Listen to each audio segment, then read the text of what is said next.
नेता तो बहुत आए और गए, लेकिन कुछ लोग ऐसे होते हैं जो सिर्फ कुर्सी तक सीमित नहीं रहते, बल्कि लोगों के दिलों में अमर हो जाते हैं। ऐसे ही एक नेता थे अटल बिहारी वाजपेयी।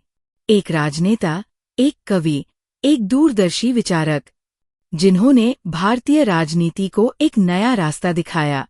अटल जी का जन्म 25 दिसंबर 1924 को ग्वालियर, मध्य प्रदेश में हुआ था।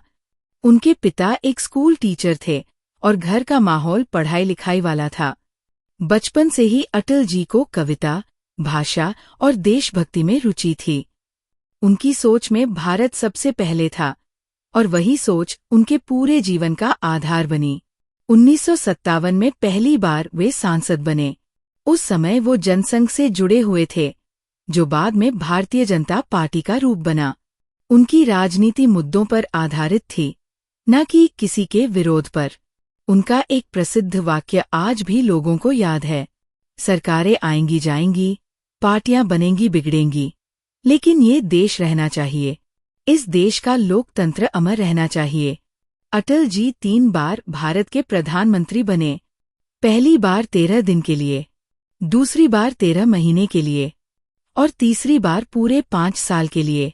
1999 से 2004 तक देश ने उनके नेतृत्व में तरक्की का नया दौर देखा। उन्होंने पोखरण परमाणु परीक्षण कर दुनिया को दिखाया कि भारत शांतिप्रिय जरूर है, लेकिन कमजोर नहीं।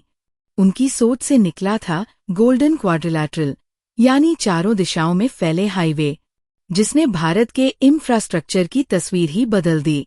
जब राजनीति में कटुता और आरोप प्रत्यारोप आम बात थी, तब अटल जी अपने शालीन और सौम्य स्वभाव से लोगों के दिल जीत लेते थे।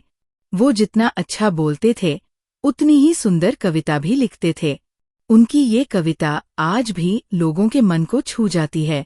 हार नहीं मानूंगा, रार नहीं ठानूंगा, ये सिर्फ पंक्तियां नहीं, बल्कि उनके पूरे जीवन का सार थी। 16 अगस्त 2018 को अटल जी ने अंतिम सांस ली। पूरा देश रो पड़ा था। उनका जाना एक युग का अंत था, लेकिन उनकी सोच, उनका आदर्श, उनकी कविताएं आज भी हमारे बीच जिंदा है।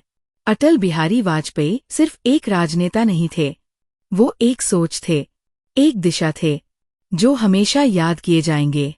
एक ऐसे नेता के रूप में जिसने देश को जोड़ा, कभी तोड़ा नहीं। अगर आपको अटल जी की कहानी पसंद आई हो, तो इस वीडियो को लाइक करें, कमेंट में उनके लिए एक पंक्ति जरूर लिखें और सब्सक्राइब करें हमारे चैनल हर स्टोरी, जहां हम लाते हैं ऐसे ही प्रेरणादायक लोगों की असली कहानियां।